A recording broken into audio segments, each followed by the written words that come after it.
All right, so good evening, everyone.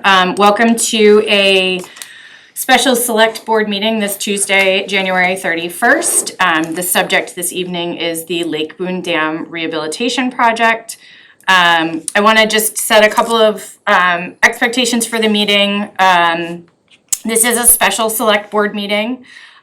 So this meeting was convened so that we could listen to a presentation by the engineers hired for the reconstruction of the Lake Boon Dam. Weston Sampson was retained in early 2020 in response to the emergency action plan for the dam and has been working on it since then. This meeting tonight is not a public hearing. The format of the meeting is we will have our engineers from Weston Sampson give us their presentation. They've got a great presentation with a bunch of slides that we will be sharing. Then I will open it up to any board member comments or questions that we may have. I would ask that board members can mute or unmute themselves. Also, the highway department head, the police chief and the fire chief are also able to ask any questions of the engineers at that time. We did ask for participants to provide some questions ahead of time. And so we will answer those, some of those questions if they have not been answered by the engineers ahead of time. And also, and at that point, we will open up some questions in the chat feature.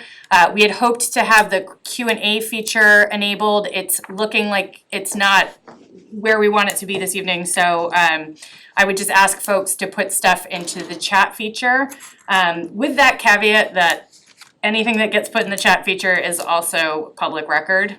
So just be aware of that. This meeting is being recorded. It's being live streamed on Stowe TV as well. And with that, I'm going to turn the meeting. Do you want to introduce who's on the meeting? Oh, sorry. So from Weston Sampson. The board. Oh, the board. So the rest of the board is here. I will just call you out to wave. Ellen Sturgis, Hector Costanzas, Courtney Fresha, and Ingeborg Hageman-Clark are all participating remotely via Zoom. Everyone else you'll see is participating remotely via Zoom. We are only here Denise and I are only in this room to make sure the technology works correctly. And with that, I would like to turn it over to our engineers from Weston Sampson. I think, TJ, are you starting? Yep, thank you. Perfect. We do have one more colleague from Weston Sampson. Tulene Fusilier is on the line. I don't know if it's possible just for her to be able to speak freely as well, just as we get going. Yeah, absolutely. Okay, thank you. TJ's pulling up a few slides that we put together. So we just wanted to touch base with regards to obviously the Lake Boon Rehabilitation Project. We appreciate everybody from the community. We appreciate the town representatives from Stowe for allowing us to be here tonight to have this informative meeting with the public and to answer any questions, provide feedback, and let people know where the design process currently is, and answer any questions that may be out there to the best that we can. And we, in our Weston Sampson office, we have TJ Blair here. My name is Stephen Spink, and also online is Tulene Fusilier, and we are, as mentioned, the geotechnical engineers for the project.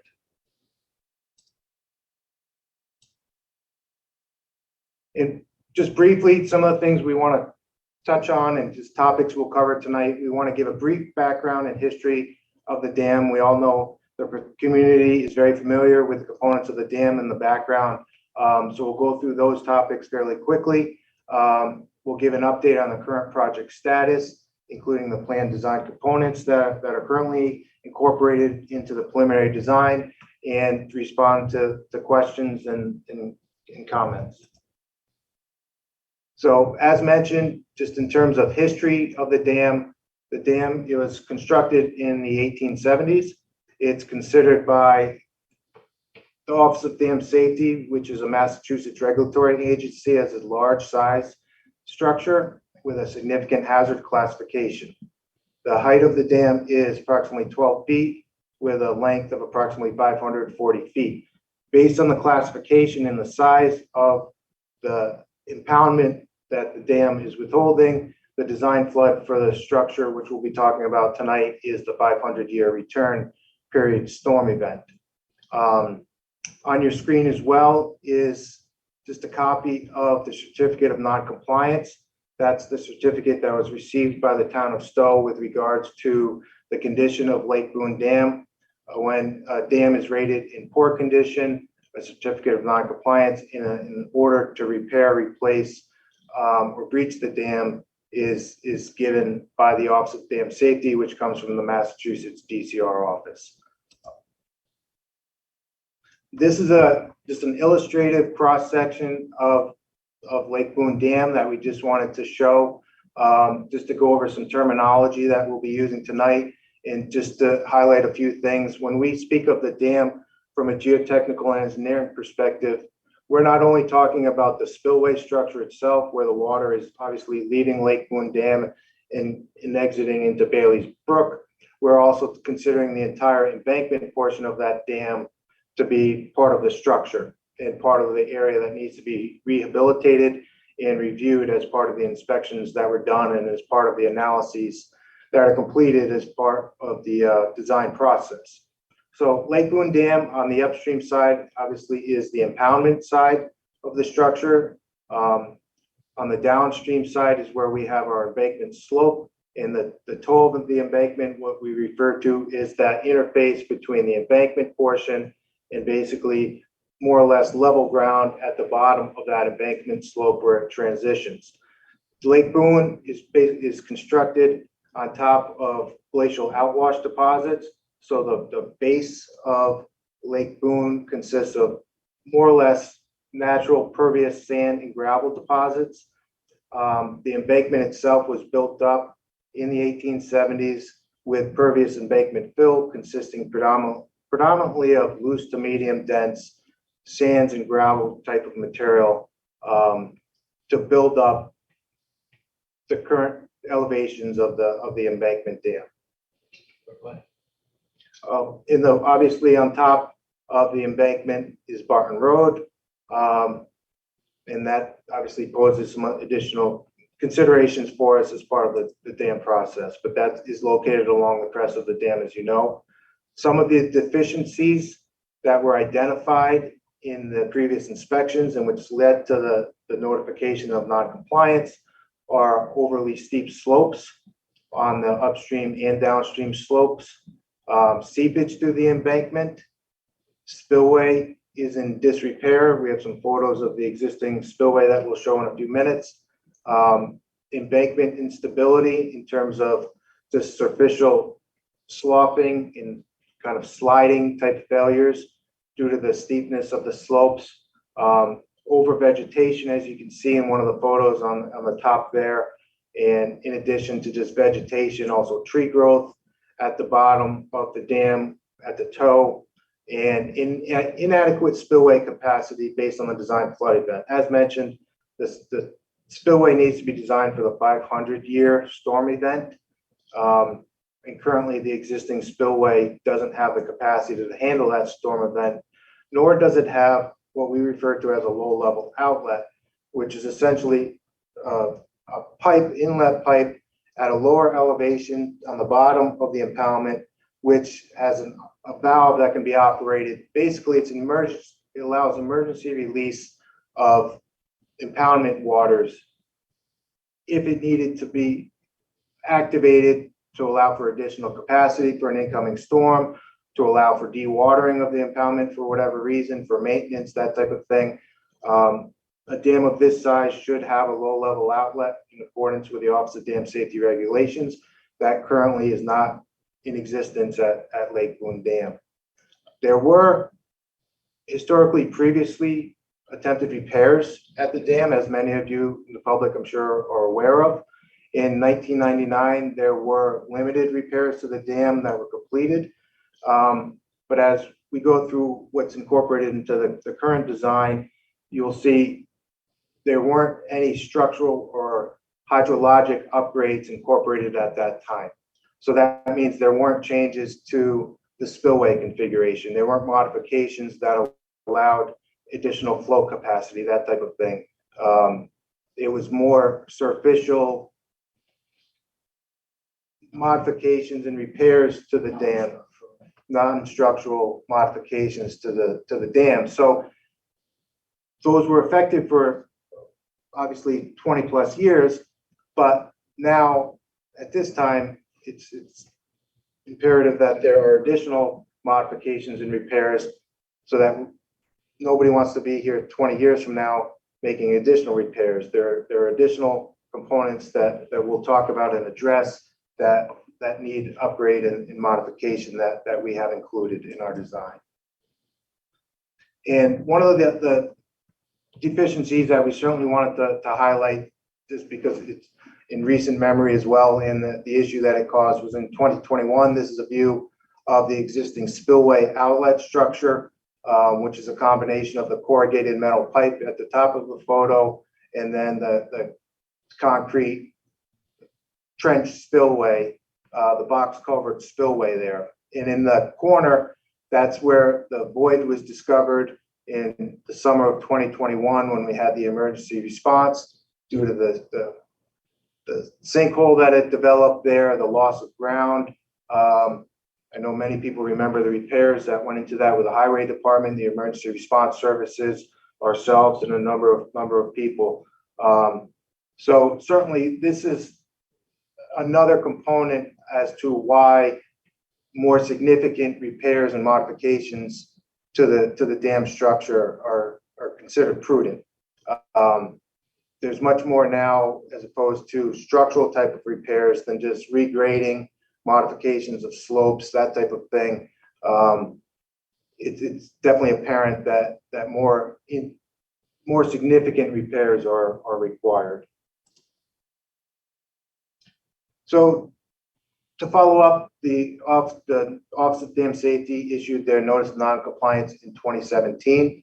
And we just wanted to run through some of the design components that have occurred since that time. There are a number of inspections and plans that need to be in place and developed in response to some of these orders from the Office of Dam Safety. So from that time, phase 1 and follow-up inspections have been completed. Those include visual inspections of basically the dam's exterior condition.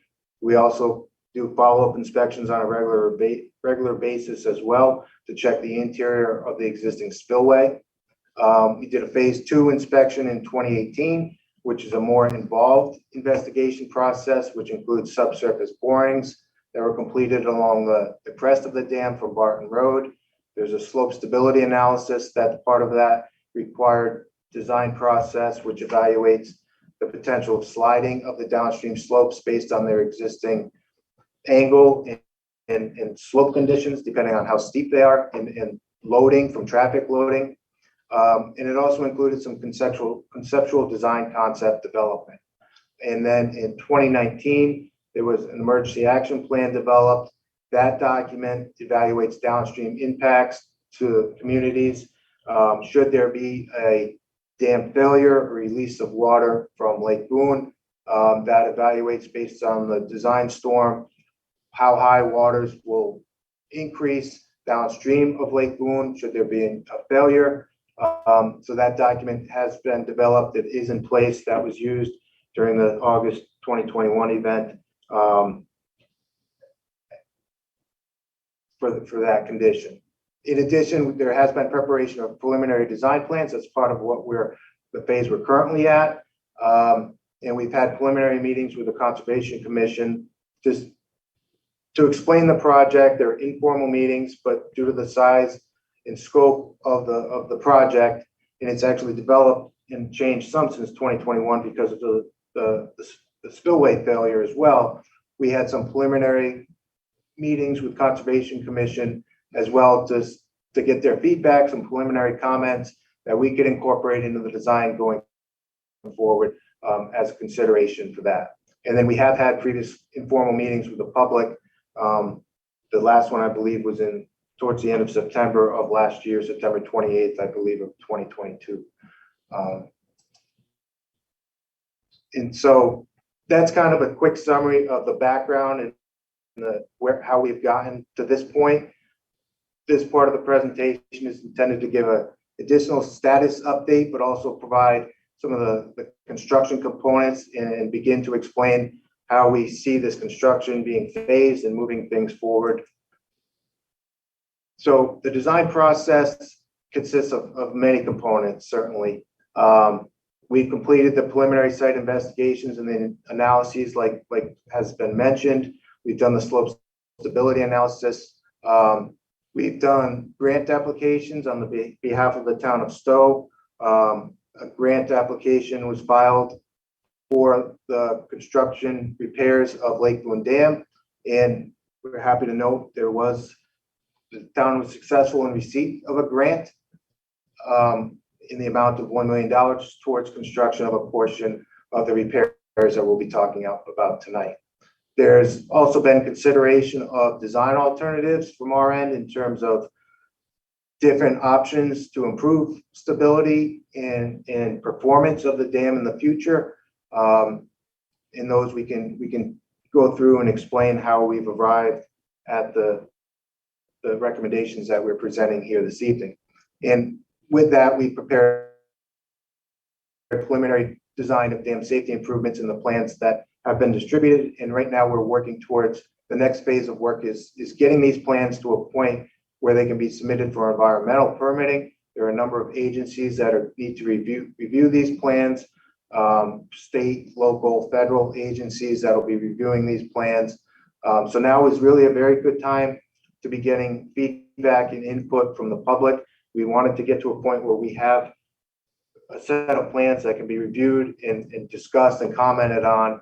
So right here is where we fit in basically currently, right before we get ready to submit the plans for permitting. And then what will follow, we have to wait until we get the comments from the permitting agencies, and then we'll be able to move to final design, contract development, construction bid documents, and getting the project out to bid, and then obviously into the construction phase. So TJ is going to talk about how we plan on phasing some of this work and give a brief overview of what we anticipate for some of the construction activities. So what we have here is just a basic outline of the dam. It shows the alignment of Barton Road. It shows the dashed blue lines upstream for Lake Boon being where the water normally contacts the upstream face of the dam. I believe when this aerial photograph was taken, it was during one of the cooler months when the lake was drawn down slightly. And on the downstream side is Bailey Brook. The black dots that you'll see in the roadway represent the borings that have been drilled to date at the dam to investigate subsurface conditions, densities of soil, characteristics of soil, presence of subsurface obstructions, etc. So to implement the current design is currently a two-phased construction approach is proposed. So kind of moving forward, we'll go through together the design as well as the construction phasing.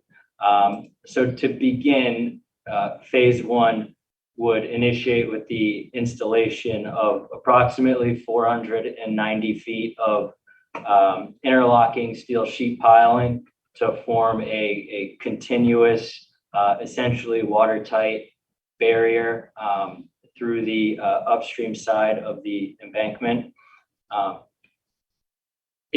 For the majority of the length, all but really 120 feet of the overall 490 feet, the sheet piling would be installed in dry land areas on the upstream slope of the dam where currently is kind of small riprap rock fill type material that the town has placed on the slope. In front of the existing spillway is where the sheet piling would start to be installed in areas that are slightly underwater. Once the depth of the sheet piling, from a preliminary standpoint, we are looking at right now is 30 to 40 feet below the ground surface. As we'll talk about later on, there's going to be additional borings drilled along the proposed sheet or along the proposed sheet piling alignment to verify that depth and determine whether or not it needs to be deeper or if it can be shallower. The sheet piles will not be, the majority of the sheet piles will not be visible. Only maybe about a foot in some areas would be visible above water. The phase one would also include installation of a temporary box-shaped sheet pile cofferdam that would connect into the permanent, the longer permanent sheet piling system. And that kind of going to leave it a little vague there for now, because we're going to come back to why those temporary sheet piles would be necessary. Really, to conclude, phase two would be the placement of granular backfill between the edge of the existing road and where the sheet piles would be installed. A few additional notes, some of which we've kind of already mentioned on phase one. The impacts, aside from the ones that I've not mentioned already, there had been some concern about impacts to the lake's flood storage capacity, and based on the location of the sheet piles and kind of how the project overall is going to be configured, including ultimately raising the roadway up very slightly in some of the low areas. The impacts to flood storage would be compensatory, otherwise, or in other words, a net zero impact for the most part. For phase one, closure of Barton Road at the work site would be required for a period of approximately 4 weeks, currently estimated. Moving on, Steve will touch on why sheet piles. I'm sure most of you are asking that question. Right. And certainly we've in the previous meetings, there's been comments, and we appreciate that with regards to why sheet piles are in our opinion, the most appropriate method to use for this rehabilitation project. And some of those we wanted to summarize here. And the first point is that the sheet piles are going to be required for temporary earth support and water control regardless. In order to reconstruct a new spillway outlet in a new location, we need to have a surface water cutoff, and we also need to retain that soil when we excavate to construct that new spillway. And that has to be done either with a cofferdam or a cutoff type system. So what we're proposing is to incorporate not just the sheet piles in the temporary earth support, which would be required to do those things as mentioned, but also use the benefit of them and incorporate them into the permanent design process, whereby we get a benefit. There are advantages that using the sheet piles afford the project. Like number two, it does provide a reduced seepage pathway in the embankment portion of the dam, meaning it obviously does not allow water to penetrate through that portion, the 30 to 40 foot section that has the sheet pile. There will still be seepage that occurs naturally underneath the dam. It happens now through that glacial outwash deposit, that sand and gravel. But the use of the sheet piles does a number of things for us from a seepage perspective, a temporary earth support perspective. It helps with some of our design calculations that we need to meet minimum factors of safety, because it drops that water level, the hydrostatic level going through the embankment. So there are a number of advantages of incorporating the temporary sheets that would be required into a permanent type of application. In addition, the sheet pile installation, as compared to some other methods that have been considered, is comparatively a relatively quick installation process. Certainly, there's going to be disruptions. This is a major construction project. We all recognize that. We want this from a life safety standpoint, an emergency response standpoint, I think, to be done as quickly as possible with as little disruption to the public as possible. But with that said, Barton Road, as we know, is quite narrow. There are restrictions with equipment access, that type of thing. And the sheet piles will go in a fairly quick manner as opposed to other types of deeper foundation, soil mixing, soil grouting, that type of thing, that have been considered as well. And finally, the sheets also allow us to do some fairly minor but important realignment of Barton Road, and which also allows us to maintain the existing downstream limits of the dam. The use of the sheet piling is not purely in response to, environmental permitting aspects or things of that nature. It clearly has a structural component to its use, but there are some corollary benefits from an environmental standpoint, because by doing that, we can, if we shift the road slightly to the upstream side, to the north, then we can have our flatter slopes on the downstream side that are more stable in nature. And then but by doing so, we also stay within the limits of the existing dam.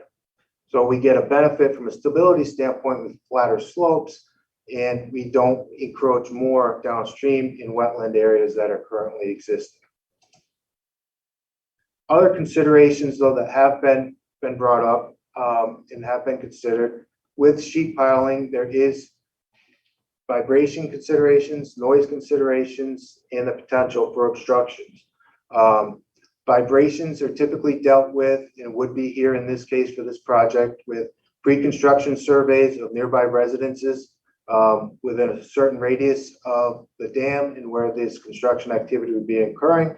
Before any construction activity would occur, engineers would visit residences and structures, take photographs, videos, document any existing cracks, any existing conditions that may exist, so that residents and the town representatives have a history of current conditions before any of this work activity starts. In addition to that, vibrations would be monitored.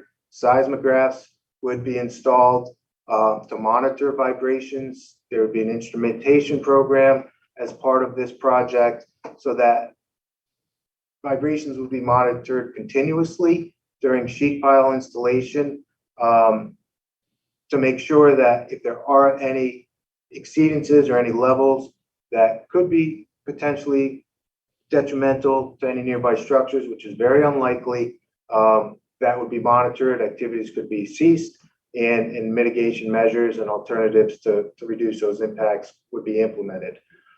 Noise, from noise perspective, there are a few options to reduce the noise during installation of sheet piles. That typically includes using a variable speed vibratory hammer, as opposed to what is sometimes used as an impact type hammer, which some of you may have seen for other bridge construction projects, that type of thing, where it's literally just a heavy weight that's diesel operated and it goes up and down and it's very loud. That would be an impact hammer. Those would not be allowed to be used on this project site. Variable speed hammers do have obviously some noise associated with them, especially during the beginning of the installation and towards the end of installation, but they reach a frequency and can be adjusted so that they're not as disturbing as like an impact type hammer. There are also additional other equipment such as hydraulic pressing rigs that use hydraulic pressure to physically press the sheets into the ground, that are an option that's being considered as well. It just restricts the amount of contractors that can be selected, and can increase the price of the project if we're specifying means and methods and equipment. But it is an option that's on the table. One of the other things that I didn't mention with sheet piles, it is installation technique that a number of local contractors are very familiar with. So that would benefit the project by having more local contractors that available to do this type of installation work, which of course typically relates to better pricing, more competitive cost estimates, that type of thing during the bidding process. And then finally, in terms of obstructions, as DJ mentioned, there have been 13 borings completed to date across the basically alignment of the existing embankment dam. Some of those were done by Weston and Sampson. A number of those were also done by previous consultants as part of the 1999 work that was done before our involvement. But there has been a total of 13 borings completed. What we're suggesting and working with the town is to complete some additional borings to supplement the design, to fill in a few of those gaps. It's always prudent information. It's been brought up in previous meetings. If there's anything we can do in advance to, as pointed out, to further investigate some of these areas, it's worthwhile. From a geotechnical perspective, we're never going to suggest there's not more subsurface information to be gained. The more data we can get, the better. The fact is, during construction, though, there's always the potential to have an obstruction, no matter how many borings we do. It's just the nature of the work that we're involved with. Subsurface conditions are variable, and we need to respond to them on a case-by-case basis. But prior to construction, in addition to the borings that will be completed by us on the geotech side, there would be written into the contract probe borings along the exact alignment that would be completed by the contractor before the start of construction. This would allow us, if slight modifications to that sheet pile alignment need to be made, that would give us an opportunity to do so. They would be able to access more closely the exact alignment of the sheet pile wall. Currently, we're obviously restricted somewhat of how close we can get with the existing guardrails, that type of thing in place.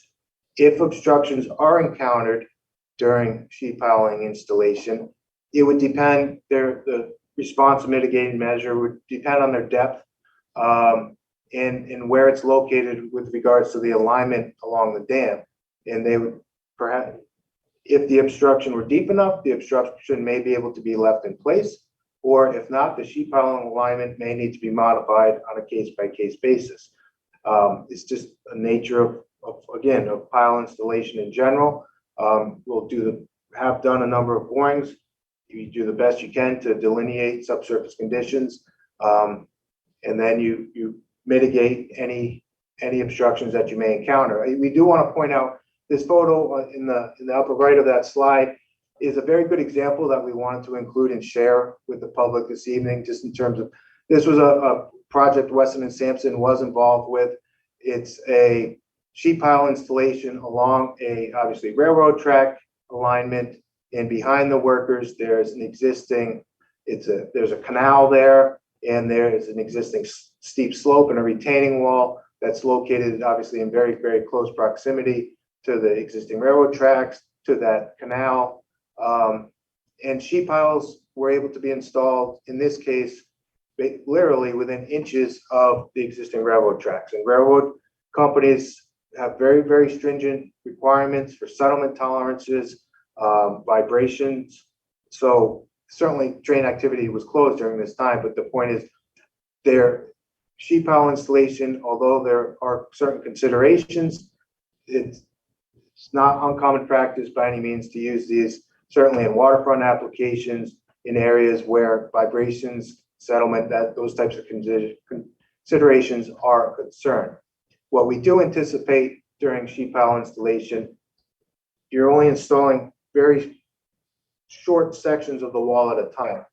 And what can happen is, like what's shown in that photo, there's a little bit of superficial settlement there, which is not a problem to mitigate. Some additional soil, crushed stone, that type of thing would be placed at the ground surface. But by working in such a limited area, we do not anticipate major impacts, detrimental impacts with vibrations poor water pressure generation or things of that nature. So we just wanted to share this photo and example with everyone. And this, in terms of, this is an example when we talk about what the finished condition is intended to look like. This is an actual dam in Boxford, Massachusetts. There is a sheet pile wall that's on the upstream side of this dam, and it's covered. There's the concrete cap that's over the sheet piles. The sheet piles obviously are not exposed. They're completely covered. From the water side, it looks basically just as though that's just a concrete curb or cap or a small type of wall there. And no, from a visual aesthetic standpoint, which is obviously another consideration that we're trying to address here, and it is a consideration for sure, is to make sure that this isn't an ugly type of structure. This isn't something that you're going to see down at the harbor or somewhere. This isn't a rusty sheet pile that's going to be exposed. This is not, it's going to be covered. In addition, on the front face, it wasn't done in this case, but it's not out of the realm of possibility. Certainly there could be, Embossing or stamping. Yeah, on the concrete exactly. to look more like a historic type wall structure. It wasn't mentioned in one of the previous slides when we were looking at the sheet pile layout, but what we are currently proposing is something similar to this, where the exposed top of the sheet piles would be covered with a similar concrete cap beam section. And that work currently, we're not proposing to complete that work as part of phase one, the concrete work. However, we will talk about it shortly, because we're planning on incorporating that into the phase two construction. So it'll be discussed with the remainder of the phase two work. And then one other thing that's shown here, this wall obviously ends on the bottom right of that photo. And there's some riprap there. What our intention is to fill on the upstream side if we need to, with a little bit of riprap to fill the area between the existing slope. In that area, that would be the concrete cap wall. There was a comment in terms of safety, and it would also help dissipate any wave energy that may be coming in from boats in the lake. So certainly those are design components that we have in mind, and just wanted to make sure that everyone saw this application. It's a dam that we've inspected. We've done some rehabilitation at this dam in the past. So we felt it was a good example to share. It's not the only example of sheet piling in an embankment dam. On the next slide, TJ, is another project that we've worked on at Weston Sampson, which is in Arlington, Massachusetts.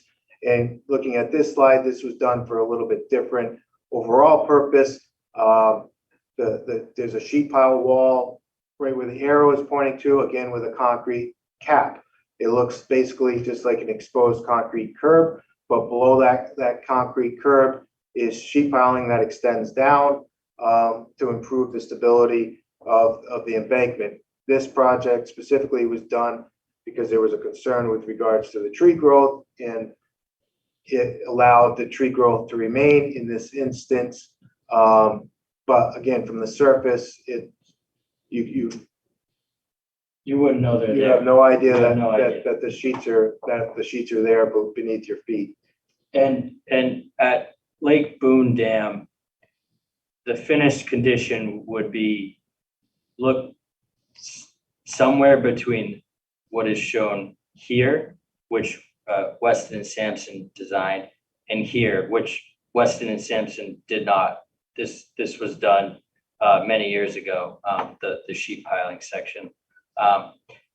In this photograph, there's the vertical concrete face of the cap that covers the sheet piles, and then you hit the water surface, and then it's another several feet down vertically to the bottom of the pond. So apparently, in this case,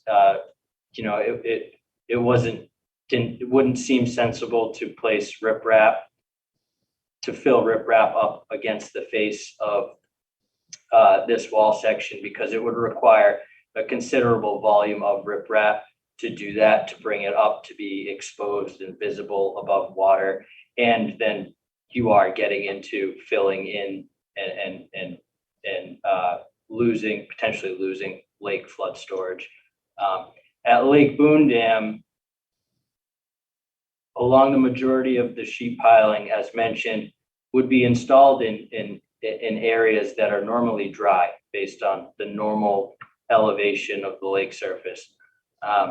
And so in those areas, it's absolutely feasible to have riprap come up right against the face of the concrete cap section that would be covering the sheet piling. In other areas, there may need to be additional, or in the areas where it may be a little deeper, those areas may need to be restored to a higher elevation in order for that riprap to be visible and appear as a continuous, riprap armoring up against the face of the concrete cap.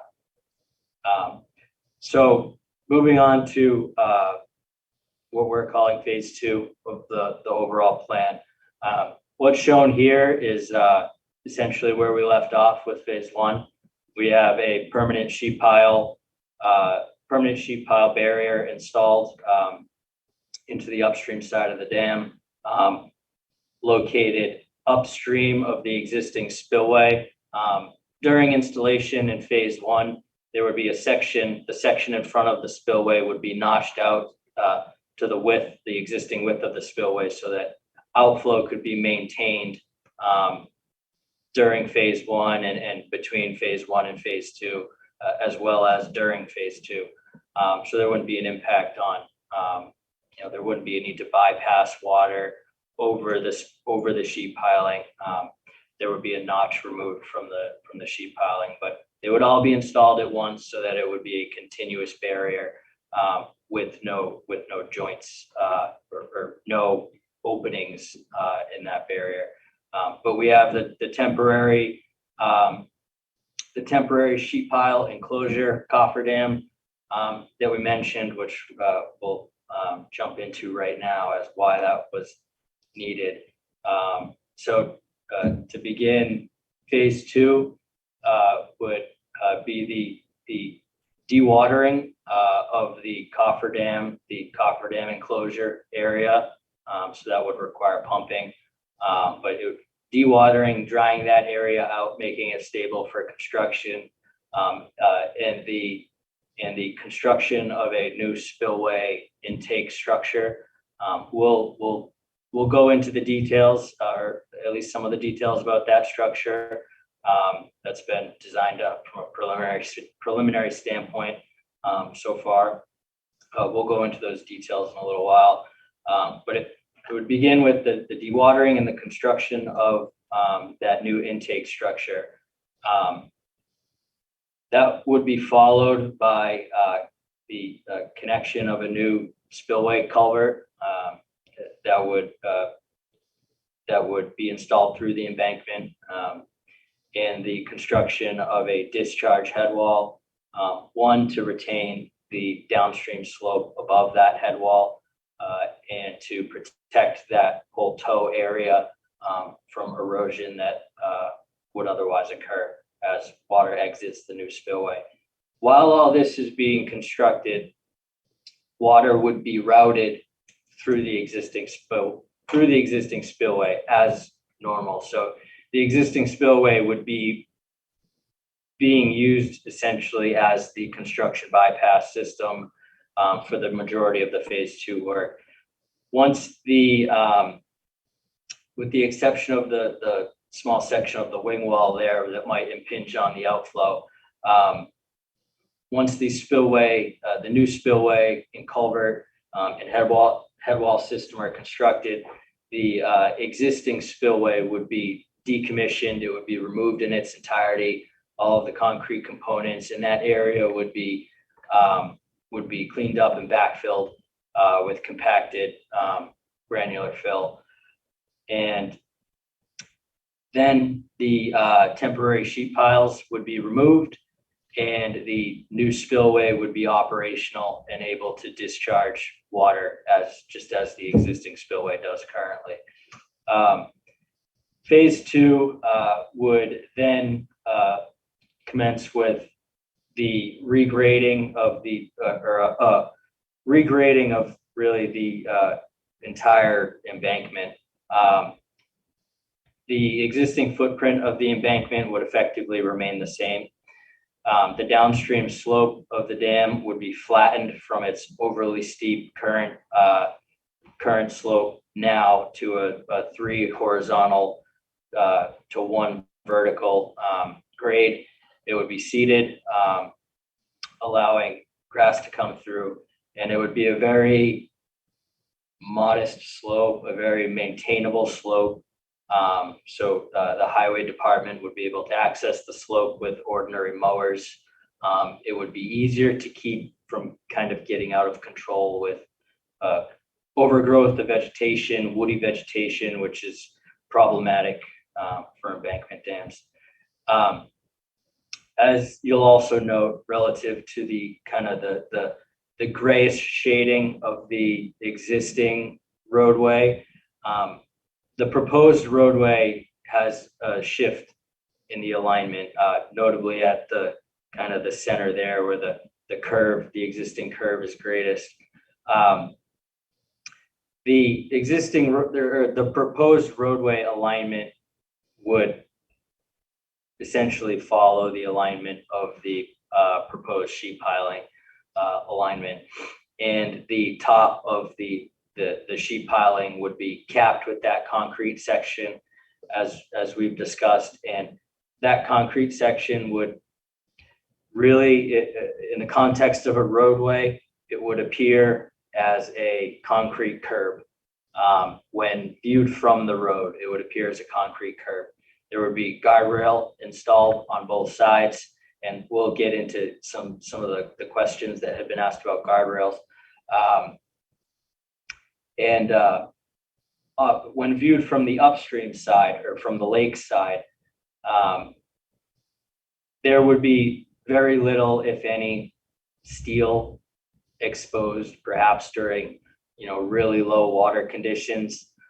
There may be some steel exposed, but under normal lake levels, you would really only see a rather short concrete, what would appear as a concrete wall face with the riprap backing up against to the face of the dam, as we've mentioned. We have some additional notes on phase 2. As mentioned, the overall footprint of the dam remains the same, and that is advantageous for a number of reasons, not only environmental permitting. The top of the dam, as part of the overall regrading of the embankment, the top of the dam will be raised 1 foot in its low areas, so that rather than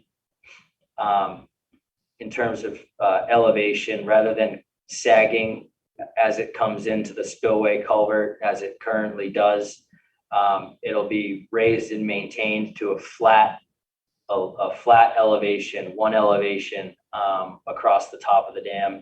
And that additional 1 foot in raise across these low areas would provide additional flood storage capacity. So with the new spillway and the very, very modest raise in the elevation of the roadway in some places to 1 flat, consistent elevation, there will be a gain in flood storage, a gain in spillway capacity, to the extent that our hydrologic analyses indicate that the dam would not, the embankment would not overtop during the 500-year design flood, which in its current condition, our calculations indicate that it would, which for an unarmored embankment dam is kind of a bad news if an embankment dam overtops during flooding. It's kind of the leading cause of embankment dam failures. The new spillway, did forget to mention, the new spillway would incorporate a bottom valve, a valve in the bottom that would provide low-level outlet control. So Steve mentioned earlier the need for low-level outlets at dams of this size, that store this much amount of water, 550 million gallons of water. The ability the ability and the means to operate a valve, kind of like a bathtub drain, if needed in an emergency, the ability to remove water below the spillway elevation and draw down the reservoir is extremely important. It has saved a very many number of dams across the nation and abroad.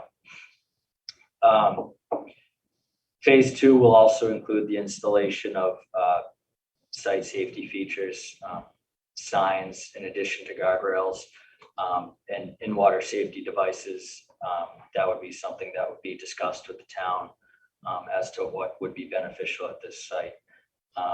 For this portion of the work, we'd be looking at a considerably longer period of road closure, currently estimating 4 to 6 months, given the volume of work that needs to occur for this phase. Here is a kind of an isometric 3D model view of the current spillway concept, really focusing on the intake structure. So the structure that would be on the lake side.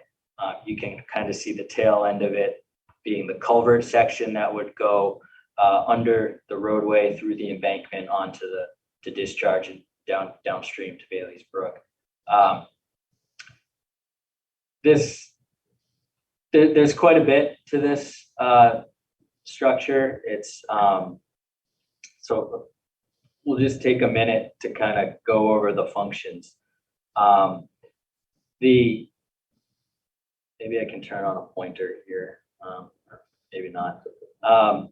The main opening, the larger opening furthest to the front, that is, you could call it the primary spillway or the primary inlet, the normal inlet. That is where water, under normal conditions, just like currently at Lake Boon Dam, how water drops into that drop inlet and flows out through a culvert. Under normal conditions, water will enter through that opening because that opening is at the lowest uncontrolled elevation. So that would be the primary opening or the normal lake level control. Within that same opening, the brown section there would be a stop log closure bay. So stop logs, the same types of devices that are currently used at Lake Boon Dam. However, these would be extruded aluminum, much lighter, better water tightness. That would be a bay for aluminum stop logs, and the depth of that bay can be designed currently. It shows to be the depth of the current stop logs, so that going from, with the understanding of the lake's current operating protocol, to draw down and towards the end of the fall and through the winter, the stop logs could be removed, and that would set the winter lake level. And then when it's time to refill, you put the stop logs back in, and that allow the lake to refill up to its normal full level. The two upper openings on the sides, so on the left and right of the structure, those would be the auxiliary, call it flood control inlets. Those are at a slightly higher elevation that would only be designed to engage when there's a certain amount of precipitation occurring, or when there's a certain amount of flow that needs to be discharged. So when the lake level reaches that elevation, it triggers those openings, and water then is spilling through the primary inlet and through those two side inlets. Lastly, as we've mentioned, for the low-level outlet, the circle towards the bottom of this structure would be a valved or a gated opening that could be opened and closed as a low level outlet. And when opened, water, rather than through the openings like at the spillway where water's entering and falling and dropping down and then going down and out through the culvert, water would be under pressure here, and it would just, once that opening once the gate or the valve is opened, water would get forced through that opening and pushed out through the discharge through the culvert.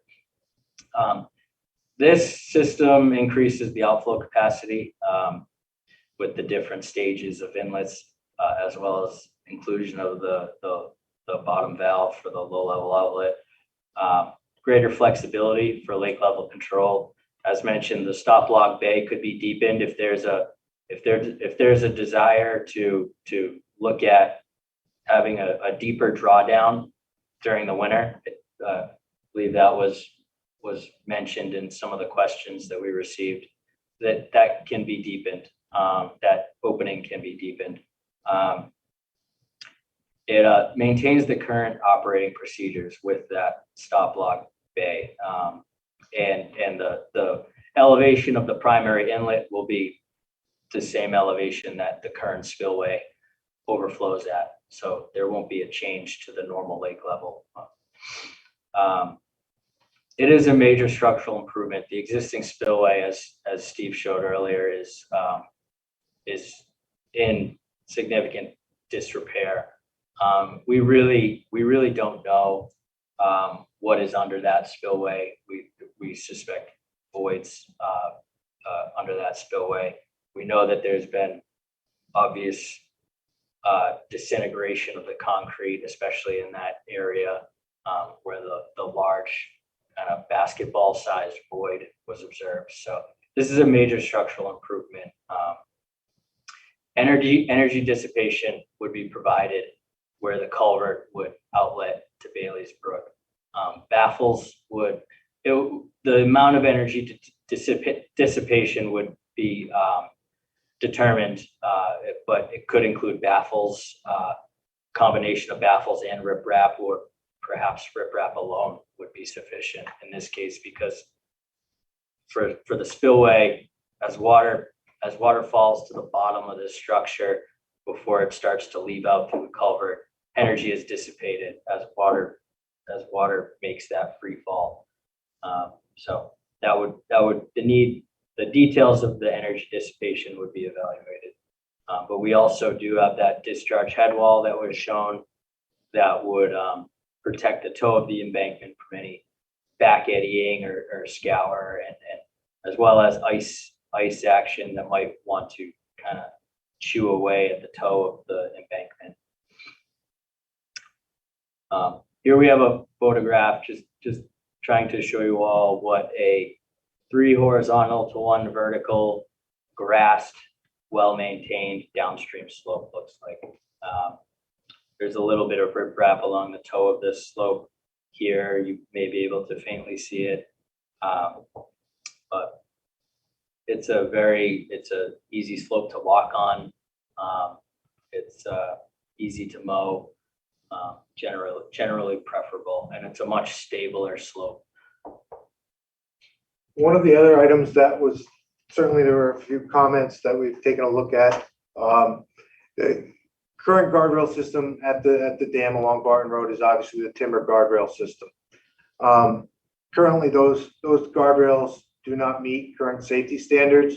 So as part of the rehabilitation project, the timber guardrails just wouldn't be able to be reinstalled.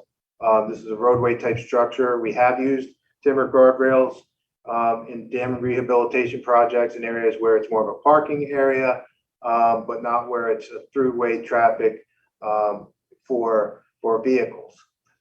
However, with that said, there are some alternative options that certainly will be incorporated, and input is welcome at this stage in the design process. In terms of what we anticipate are the options of painted guardrail. There's a photo here from New Hampshire that shows the brown type of painted guardrail system.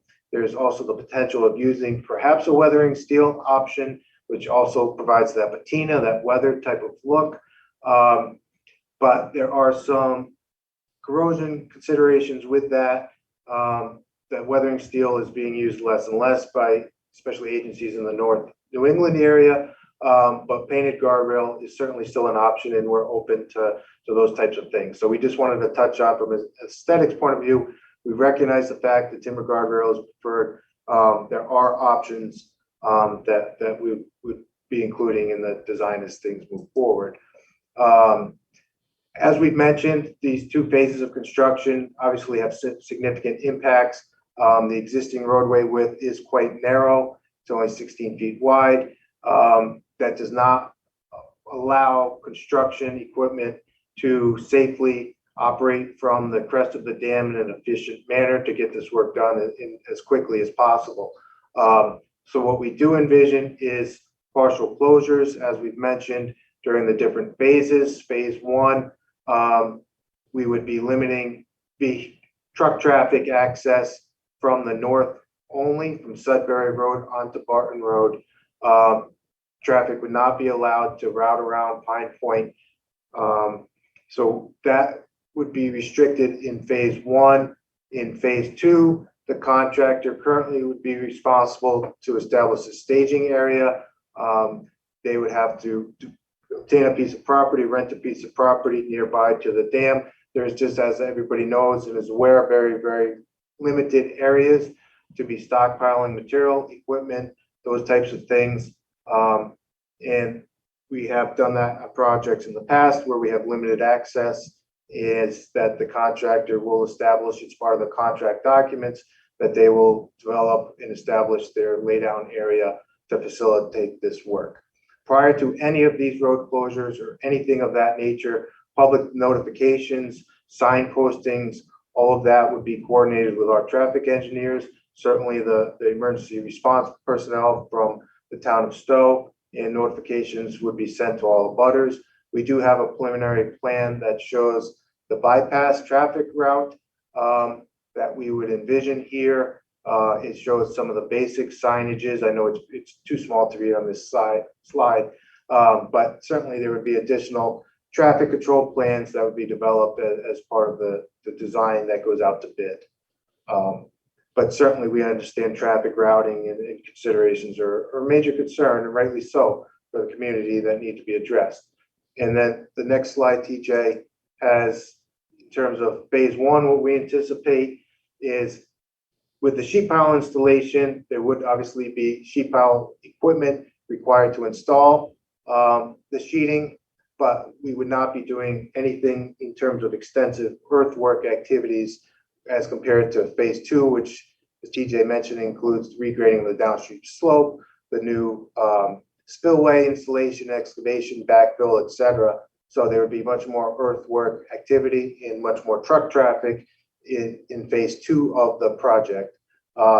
We've done, in response to comments and concerns that have been expressed, we did have done cut and fill analysis. We've estimated the quantity, the volume of material in a typical triaxial dump truck, and we currently estimated 200 to 300 truckloads of material. This is just material import and export trips. It is a significant amount of truck traffic, and certainly it would have to be, it's a certainly major topic of concern here for the community. In terms of the emergency services, fire, ambulance, and police response during construction, luckily we have representatives from the police and fire with us tonight, but we have met previously with them as well, and certainly we will not speak on their behalf, and they're here to answer questions as well, but certainly we would work in conjunction with them to ensure that fire and police services would obviously be maintained during construction. There's been discussion previously that they can expand on with regards to coordinating with the neighboring towns of Hudson, for instance, and perhaps staging equipment or manpower, so to speak, there to respond to community needs when that road is closed. So we just wanted to point out, obviously there will be impacts, but they will be coordinated with certainly life safety personnel that can speak further to that. We did want to give an update in terms of where we are with the schedule. As we've mentioned, we're at the preliminary design phase. We have plans that need to go through permitting, and that's where we're working towards. Where our intent is to get these plans into permitting, because that process, we have literally 7 different review agencies that review a project of this size scope. So in their review period can be 6 to 9 months. It's just the nature of, there are a lot of entities that need to review and comment on this from an environmental perspective. So that time frame is a number of months. Once we receive those comments, we would incorporate any changes that they would require into our final design set of plans. We would obtain the dam safety, which is the Office of Dam Safety permit. They have a separate permit that they issue specifically for these types of projects. The plans would be progressed to 100% design with construction specifications in about 8 weeks, following receipt of the permit comments. And then phase 1 construction would be documents prepared and go out to bid. Bidding time for a project of this size would have to be at least 3 weeks to give contractors adequate time to prepare their cost estimates and get competitive bids to the town. Construction for phase 1, like we said, would be approximately 4 months of actual working time. With a closure, there may be some additional prep time, but the installation is anticipated to be on the amount of 1 month. And phase 2 construction, which would basically follow the following calendar year, would again be a 4 to 6 month period. Here we've said 6 months to be on the conservative side, but the intent would be to provide incentives to the contractor to get this work done as quickly as possible to reduce the amount of road closure times and impacts to the public. Those conditions would be worked into the contract bid documents, where there would be an incentive, a financial incentive if they came in ahead of schedule, and obviously penalties if they did not meet that schedule. So this is an idea. This is basically our current layout of where we stand with regards to anticipated schedule and durations moving forward. So with that, that is We're gonna, our last, where we stand. I think there was one more slide, but there's questions that we've addressed. We've tried to address a number of questions in the presentation, but certainly if there are other things we can respond to, we're happy to. excellent. Thank you so much. That was a very informative presentation. I think you touched on a lot of the questions that we had seen ahead of time. And so I'm appreciative for that. Can we unshare your screen? Yeah. Or how do you, okay. Yeah. Anyway. They'll take care of it. Okay. So first I wanted to open any questions up to members of the select board. If you have questions, you can unmute yourself. However, I don't want everyone speaking at the same time. So hang on 1 second. TJ, can you stop screen sharing, please? Thank you. All right, fantastic. I just need to see, I just need to see who has their hands up. Okay, so any select board members that would like to ask any questions? What's up? No, I will after. Can you raise your hand? All right, I don't see any questions right now. All right, so I'd like to hear from the police chief, the fire chief, and the highway superintendent, any questions that you have. So Chief Scalisi, why don't we start with you? So looking at the plans, and I've already been in touch with the Hudson Police Chief. So anytime there's going to be a road closure over an extended period of time, we do have a mutual aid agreement that we can finalize into an MOU between us and them, where they would respond upon requests for any emergency calls until our arrival, where we would take over as the primary agency. For routine calls, it would just be a little bit of a delay. But for any emergency calls, they do have their town is divided up into sectors. So their sector for the Lake Boon area would just handle any emergency calls while we are responding there. And then once we're there, we would take over. So we already talked today. We have that in place. It'll just have to be finalized by dates and time frame once we get closer to that arrangement. Okay, thank you. Chief Benoit or Captain Evers, did either one of you want to speak to fire safety Yes, and emergency? to reiterate, we've already talked to our counterparts in Hudson Fire. They have agreed to be able to respond to emergency incidents from the Hudson Road side. We've looked at the response times. It would be about a 7-minute delay for the fire department to respond from the fire station here in Stowe, going down Subway Road to State Road. Depending on how the Gleasondale Road Bridge proceeds, it could be even a shorter response for us. But surely we will get to any incident on Barton Road with a timely manner. Fortunately, Barton Road is not one of our high call areas. On average, we respond to Barton Road, the entire length of Barton Road, about 14, 15 times a year for various calls. So we are in agreement with Sampson. By shutting down the road, it can shorten the length of the construction time, and we'll work around with any plans that they have to ensure public safety. Right. And Mr. Hatch, would you like to speak to any highway concerns or questions that you might have? Yeah, I don't really have any questions. I guess if maybe address any concerns the residents may have. I mean, depending on the time of the year for the 4 or 6 month closure, we would have any snow plowing concerns, but we'll address any concerns or maintain the level of services, hopefully through the highway department like we normally have. Yes. Okay. Excellent. All right. So we had one question that came into the chat. And I believe I see. Yeah, that I believe. Wait, who else? I have some questions. Oh, okay. Oh, you're getting personally. Okay.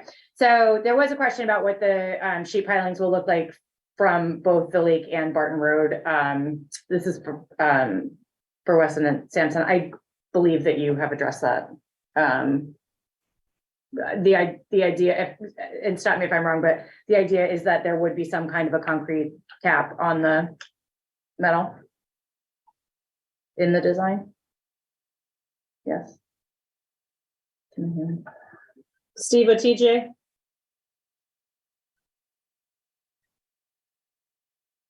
I don't know if we can hear them, but I'll just jump in here. Oh, okay, great. Thank you. Sounds like we lost them. They're not on mute. So, but yes, I believe the question came in before Steve shared the photos. I mean, if there's any additional questions, we can answer them. But yes, there will be a concrete cap on it. Can you hear us now by any chance? Yes. We can, yeah. I'm sorry, I'm not sure what happened. Yeah. But yes, to answer your question, like you said, and Talene said as well, there will be a concrete cap. So from the water side, you would see some exposed riprap as energy dissipation in the concrete cap face there. From the roadway side, you would see, like DJ mentioned, I think it more or less look like an exposed concrete type of curve there. Okay. Denise, did you want to ask any other questions that you're seeing coming in? Yes. So the first one is, Steve or TJ, can you touch upon, you gave us the time for permitting. So I think in our prior conversation last week or the week before, the target goal now is December for phase 1. Is that accurate? That's when we expect comments from permitting agencies to be received, provided that they're submitted within the next 1 to 2 months, I believe. They need 6 to 9 months. So we're obviously at the beginning of February, starting tomorrow. So the end of December puts us with the receipt of their comments. From that time period, we have to prepare bid documents and allow the bidding period. So that would be, I think we had an additional, it would be another 6 weeks or so thereafter, so that preparation of final documents, get things out to bid, 6 to 8 weeks to get that out to bid. And then phase two, what would that put phase two at? Are we still then targeting next summer? Yes. Do you have an estimate on what the hours of construction would be for either phase one or phase two? What is the normal? Is it like 7 to 5? Is there a, Typically, it's the Normal normal is range. 7 to 3. But that's where some of these incentives come in and the ability to close Barton Road. It would be very advantageous, perhaps allowing work to be done on the weekends is something that we would be like to have input from the community regarding, because that would help shorten the time frame that some of these road closures are in effect, that type of thing.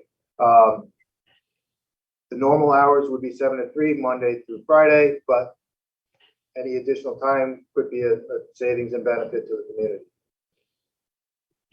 during either phase, would you expect the road to be open to foot traffic? The short answer is no. Because of the nature, the narrowness of the existing road. It's a safety concern and safety consideration, obviously, with construction equipment. During phase two, certainly their portion of the embankment will literally, and the road will be excavated, so there will be, for a portion limited, you won't be able to walk physically from one end to the other for a certain period. So currently, the anticipation is no. Pedestrian traffic would require the installation of either fencing or temporary jersey barriers, that type of thing, to allow a safe pedestrian corridor on weekends. It's something that can be considered on weekends, but it will in turn add some more time for the contractor to install that equipment and allow that to occur, which takes away from their construction activity times. So do you envision needing to do any blasting when the sheet piling is going in? no. Okay. And this might be more for our public safety folks. When, with the straightening of the road, increase in traffic speed is anticipated, would there be a plan to do any safety measures for speeding at either end of the dam?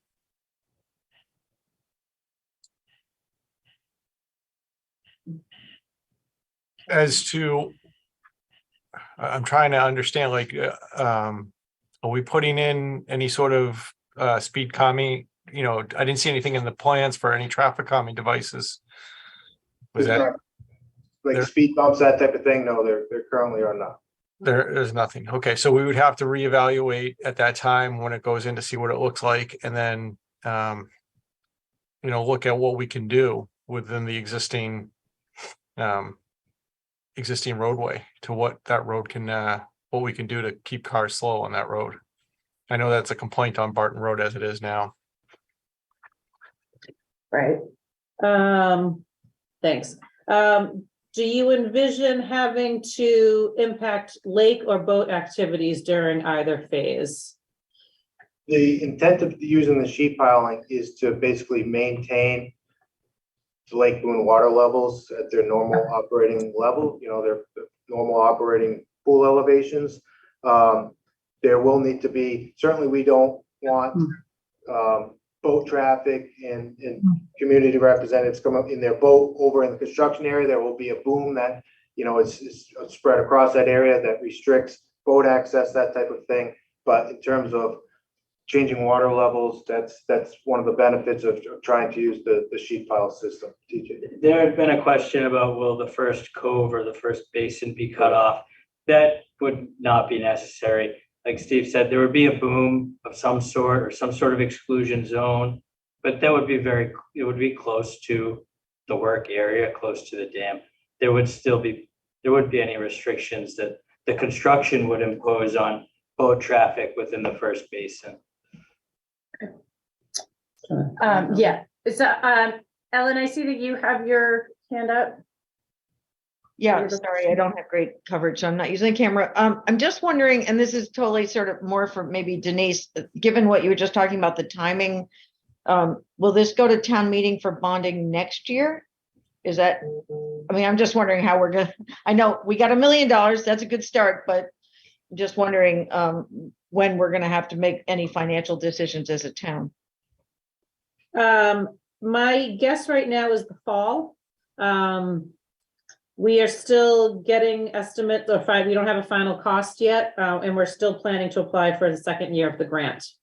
The hope would be that we receive additional funding, and then that will once again lessen the impact that we have to cover through the budget or through taxpayer, either way. Right, great, thank you. You're welcome. Hector, I see that you have your hand up. Yes, the straightening of the road, is there any way possible to get the 3-to-1 declination on the downstream side and leave the road curvature as it is for speed considerations? That would extend the toe into the wetland area further.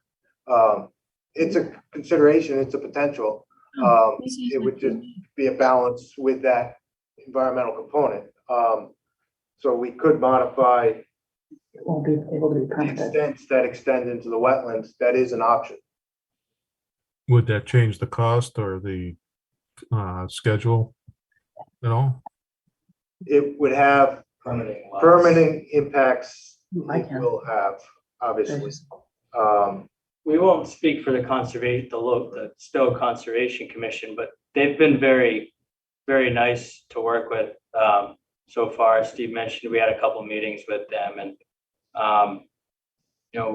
be happy to talk with them about that. But there's also the Corps of Engineers, there's the Chapter 91 program, there's the DEP, there's a lot of other regulatory agencies that do have jurisdiction over the project that may not be as friendly. Well, and what it does too, there's excavation quantity limits that by extending further into the wetlands, there's soft soils that need to be taken out and structural fill placed back in those areas. So that additional excavation quantity may kick us into other categories where we have to do additional environmental testing, that type of thing. It is certainly something we can look at further. There just obviously, as you mentioned, there would be some potential impacts there. Great, thanks. Okay. Courtney has her hand up now. Courtney? Oh, you're muted. There Just you a go.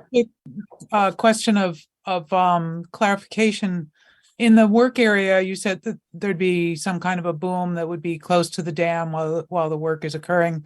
Are there any private docks in that area that would be impacted in their access during the 2 phases of construction? There are docks close to the work area, but it would be configured in a way that wouldn't impair those residential access to those particular docks.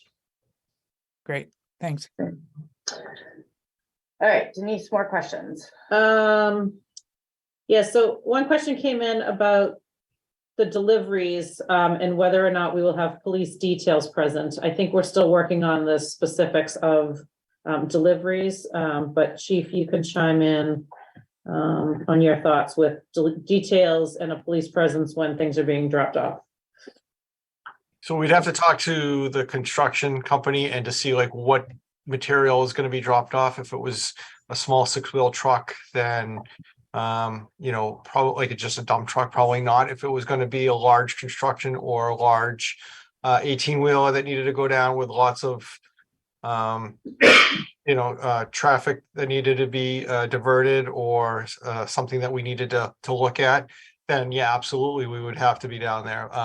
We would work with the contractors, we'd work with a developer, Weston Sampson, to coordinate all that. I know that cost is always a factor, so we try to limit the amount of time that we'd have to be down there. But if we needed to, like, some of those trucks are really big, and if they had to back down all the way from Sudbury Road, we'd want to provide an escort for them if they had to back from Sudbury all the way down Pine Point. So something like that, we want to make sure people are safe and other vehicles stay out of the area.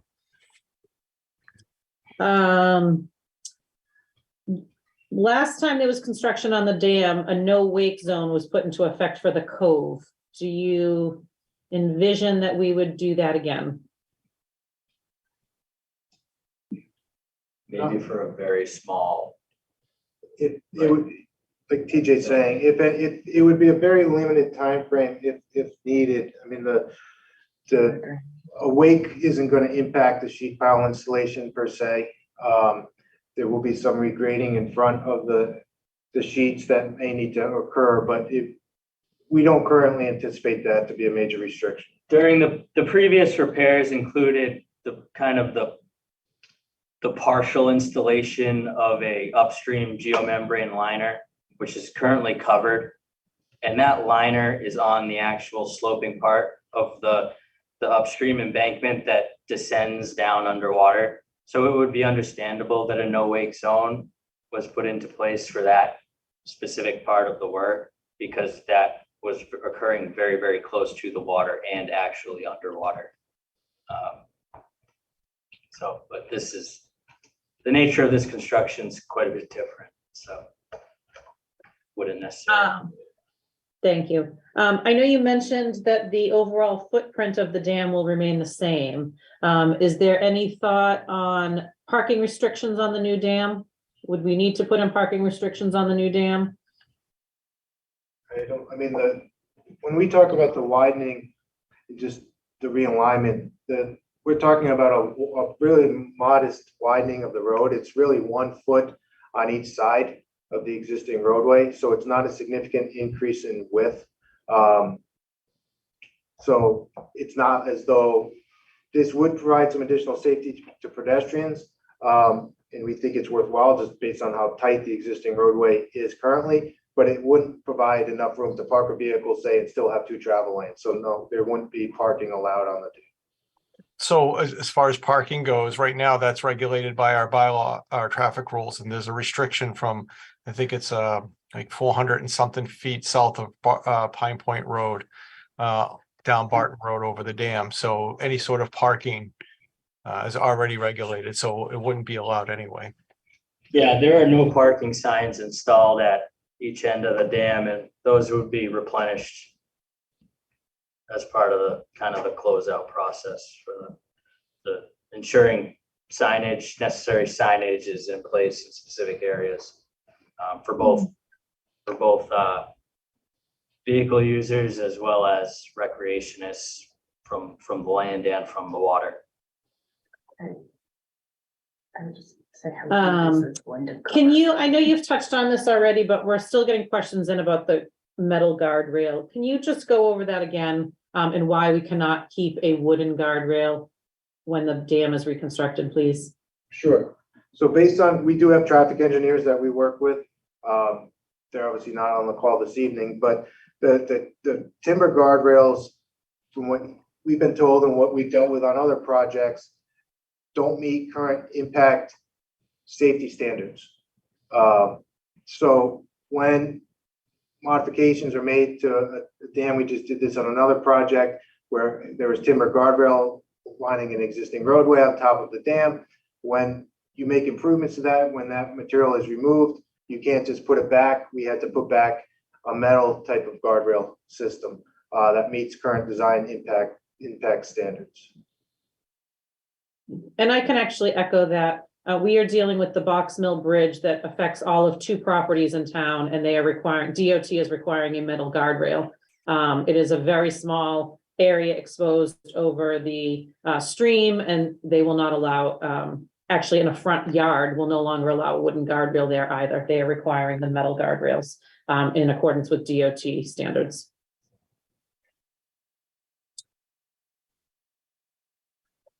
I don't think that question's been answered. So can you take us through again when we would have sort of final renderings of what the project is expected to look like? Is that going into permitting? When do you envision having final plans? Final design plans would be after the permitting process. Okay. Because we have to incorporate, they will have some comments. I mean, the comments aren't going to change the entire design by any means, but there will be conditions we have to incorporate based on the permitting review. as we saw in the schedule, the regulatory review periods for environmental permits is quite long. And they require the level of detail that is necessary on plans to review the project for environmental standards and complying with the environmental performance standards of the Wetlands Protection Act, et cetera, et cetera. So a set of project drawings that is roughly 60% complete with kind of the big picture items, the big ticket items, the overall site layout, the general limit of work, the main components and concepts totaling about 60% is ordinarily sufficient to facilitate that environmental regulatory review.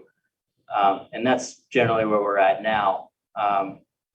The technical reviews from an engineering standpoint will be handled through the state's Office of Dam Safety. They will be issuing the dam repair permit.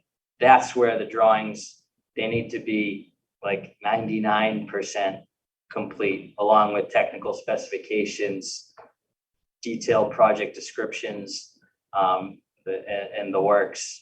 They need all of that information, but their review period, because they get far fewer applications, is only a couple months. And so the goal is on these types of projects is always just to get through the environmental permitting process. And then you can kind of start to develop site renderings, what the site's going to look like, and what the finer details of the project are going to include. And so the renderings will be part of the Office of Dam Safety permitting process? If the reference is with respect to like 3D color image renderings, the Office of Dam Safety doesn't require those.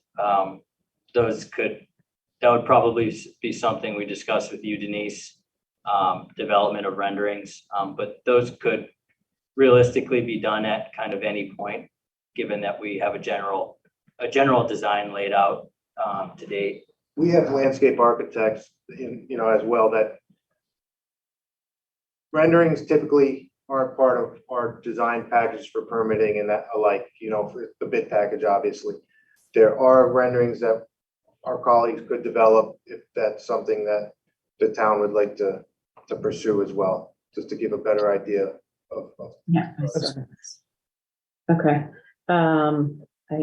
Sorry, I go back. I'm losing my place here. So the aluminum stop logs, do you anticipate that process to be the same as it is now for the highway department to remove and replace those? Yes, it will be far easier and frankly far safer. I've been to the site a handful of times and I've worked with them on occasions to try to get the timber stop logs out and back in, and it's difficult. The aluminum ones they're considerably lighter and they have hooks in them and they have a lifting mechanism. It's much better, much more modern, much more user friendly. Okay. A pedestrian, I know we just talked about this, but a pedestrian pathway built outside the current dam footprint, is there any possibility of that?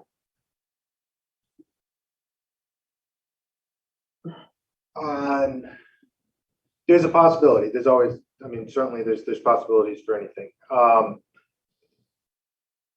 There wouldn't be within the limits of the dam unless some of the grading is modified, room within the existing footprint to do that. It's something that could be considered. It's not something that, it would need to be discussed further. But based on the current configuration, only widening the roadway width by a foot on either side, it's not currently planned. Okay. I'm gonna call on Brian to see how well you can recall things quickly, because I'm pulling it up. There's been a question about repaving Barton Road in its entirety. But Barton Road is a private roadway and would require a separate approval through town meeting. Do you, off the top of your head, know those steps? I believe off the top of my head, don't quote me on this, but I believe that the road would actually have to be brought up to compliance to the town bylaws before it can get accepted. Which would be quite the cost, I believe, to the residents. That seems to be the process, is bringing it up to regulation for it to be considered, for the highway department to make the recommendation for it to be considered and accepted as a public way. I believe it's Article 5 under the general bylaws. But I don't know the whole verbiage of it, but that would be the starting step there. For the citizens to put that petition together, yes? It requires a percentage of the residents on the street to participate, and I thought we had it on the highway department page, the steps, but I can't find it right now, so. Okay. Sorry. Yeah, no, go ahead. I see Wes Fisher, I see that you have your hand raised. I know that we've answered a couple of your questions in the questions. I didn't know if you still meant. Get there and then to unmute. There he is. Okay. Trying to, Yeah, we got you. good. Dave Gray he had a very reasoned comment about maintaining the aesthetics of Lake Boon, and in particular the dam crossing. And Bruce Fletcher had put in the wooden railings, and I understand the need to comply with safety. But I think it's important for us to think about the historical value of the lake and its appearance. And I don't think it would take much in the way of financial resources to do things in a way that would be a little bit more in keeping with the character of our town's lake. And the other question I had was whether Portage folks would still be able to take their canoes down to connect with the Assabet.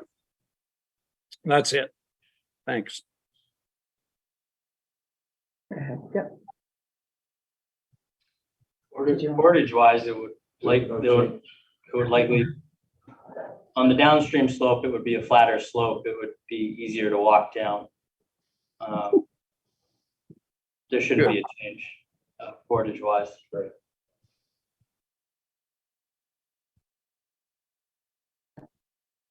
I think, hold on. I don't see any more questions right now. So we have Larry Smith would like to speak on the paving concern. Okay. Yep. We're gonna call on Larry Smith. He's leaving, I believe. Yeah, but I Oh, can't find his sorry. name. Oh, yeah, we gotta find your name. Unless you raise your hand, I can't find you easily. No, your virtual Your hand. virtual I can see your hand moving. There you are. Okay. Hear me okay? Yeah. Great, And great. I've been terrible. If you can just introduce yourself and say where you are. Thanks. My name is Larry Smith. I live at 176 Barton Road. I've lived on Barton Road for about 17 years in two different residences. So I sent a letter to the town, to the select board over the weekend via your electronic mechanism to receive correspondence. I'm hoping somebody could take a read of it. I understand fully that Barton Road will never comply with the subdivision standards.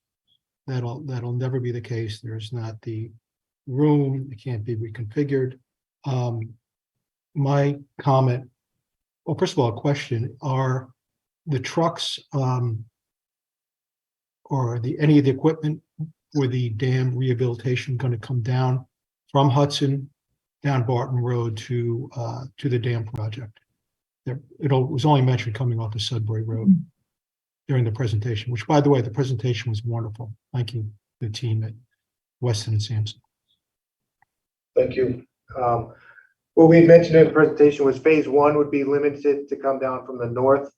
Phase 2, we currently did not plan to specify limitations, depending on where the contractor's laydown area was going to be, is currently where we are. So I'm looking at this as a potential opportunity that Barton Road, in its current footprint only, I don't think anyone ever believes the road is going to be compliant, but its current configuration could be repaved, because if we have additional trucks coming down the road, whatever size they are, but with the weight issues associated with the materials that's going to be used for the dam rehabilitation, it'd be wonderful to use this as an opportunity to repave the road in its current configuration. And I did send in a proposal. I'm actually a real estate developer, and I sent in a proposal from one of our paving companies that we work with to really just to grind up the road and put down a 3-inch binder course, which I believe would satisfy all kinds of needs for many years into the future. So the question I have is, is there an opportunity to appropriate funding for the repaving of the road along with the dam project? Can Brian speak to? I mean, Brian can, but so we can't, our bylaws do not allow us to appropriate funding for private roadways without following the necessary steps, which the highway superintendent outlined. It would need a majority of the residents. It has to be brought up to standards. Otherwise, you certainly, as a neighborhood, could petition town meeting directly. There's still a requirements for the certain number of residents to participate in that and other standards. So that is in our bylaw, that we cannot appropriate taxpayer money for a private roadway paving. So just as a little pushback, I believe that in speaking with the DPW director a few years ago, it was mentioned to me, and I haven't seen this in any bylaw or any code, but the town's responsibility is to have it accessible for life safety equipment, for school buses, and of course the town does the plowing.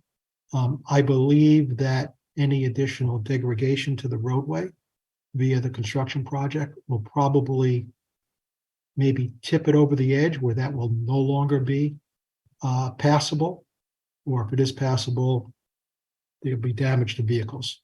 So there should be some consideration due to the potential damage that's going to be made to the roadway.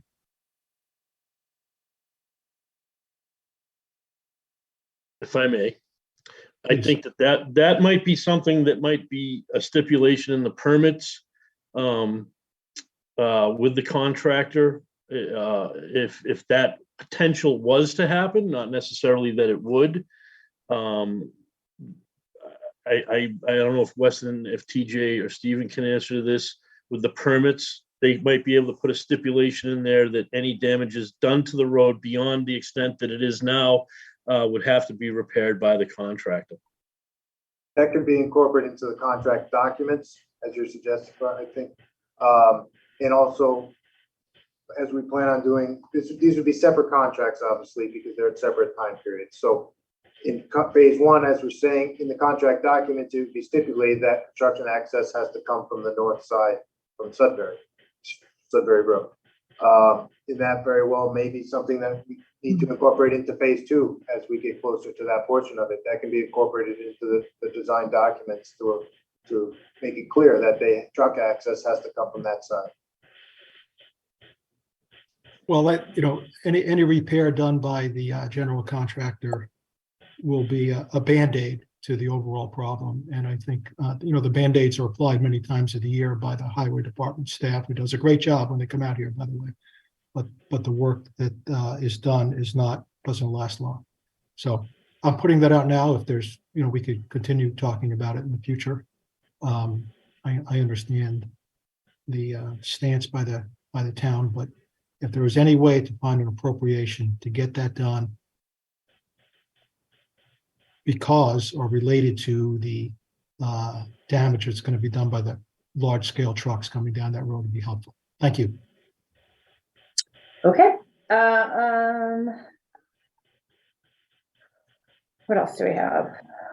We're winding down, I believe. So if anyone else has any questions that they feel were not addressed, I do want to say thank you to our representatives. No, more. Well, you can still. No, I wanted to say thank you to our representatives from Weston and Sampson. This is fantastic information. We will be putting the slides on the website if anyone wants to take a look at them further. As always, any questions, just ask. So I do have a few more. Yeah, and great. And so Sherry, I see that you've been sending, we've gone over this a couple times. The metal sheet pilings will not be exposed. They will be capped. So there will not be an obstructed view from the sheet pilings. Another question is, can we reduce the height of the proposed raised road, which would reduce the length of the toe and reduce tons of backfill for cost savings? The soil around the lake is sandy, and overflow of the lake in any flood situations like we had a few years ago never went more than a few inches above the existing concrete. Thoughts on that? We have the regulatory design flood is the 500-year event. So yes, we have not seen a 500-year storm in quite a while, maybe ever. However, that is still the design flood. That is what the dam, per the state's regulations, has to pass. They will not issue a dam safety permit otherwise. There are a number of ways to mitigate that. The approach that we've discussed today, we believe, based on our alternatives analysis, is the most appropriate. And raising the road by a foot only over a portion of the road. In terms of weight, yes, maybe tons of backfill, but in the overall scheme of the project, it's a very small percentage of the amount of backfill needed. And the alternative to not raising the dam and having a hydrologically deficient structure would be potential overtopping during the 500-year flood event, which we know that flooding is getting worse and worse with time. Thank you. All right, I have one more question, I think, from the public. Mr. Fisher? Yeah, I just wanted to come back to the question was addressed of incentives and penalties for delay in construction. And from what we've seen, the delays on other projects in our area have been pretty significant. So I'm wondering if you could give us a little more detail on what the nature of the incentives and penalties might be.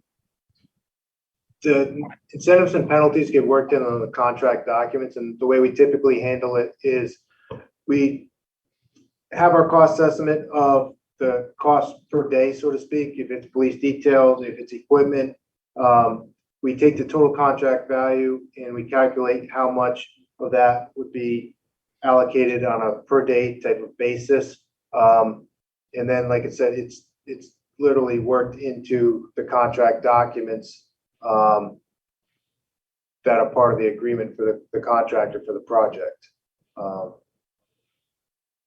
Not sure if that tries to help clarify things.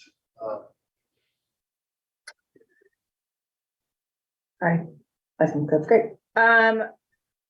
Before we end, I would what I would love to hear from you, Steve and TJ, is what your immediate next steps are. What does, you say that we're starting with the permitting process, so, and I know that there's a whole slide of it, but if we could just very quickly recap kind of what the next steps are in this process for everyone, that would be great. Okay, one of the first next steps is finalizing basically there's ownership. There's still a portion of the dam that is being discussed between the town and the abutters in terms of there's an area that's been resurveyed that needs to be confirmed as to where the exact limits are. Once we get that finalized, we've already gone back out there. Our wetland scientists have already been back out to the dam since it's been 2 years since it was last flagged. That's been completed. So we would have to, on our end, prepare the actual permit applications and get those submitted into the respective agencies. We need to go through MEPA first. And then there are obviously a number of trailing agencies that would come after they have a 2-month period to review what we send to them. And then they tell us exactly what other permit requirements are going to be needed for the project. So in terms of immediate next steps, those are kind of the big ones for us. Excellent.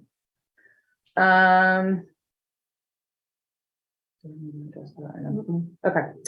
All right. Well, I want to say thank you very much for this presentation. I think that you've answered a ton of questions. And as always, like I said earlier, if the public has questions, you can always send them to our office. And happy to help where we can. And with that, I think this meeting. Will you take a motion to adjourn? Oh, I need to take a motion to adjourn from the select board members that are here, Motion so. to adjourn. All right, Second. second, all right, all in favor? Ms. Sturgis, Aye. Ms. Fresha, Aye. Mr. Costanzas, Aye. and Ms. Hegeman, Aye. and chair votes aye, that is unanimous. Thank you all, and have a good evening. Thank you, guys. Thank you. Great job. Thanks. Thank you. Thanks for the great presentation. Recording stopped.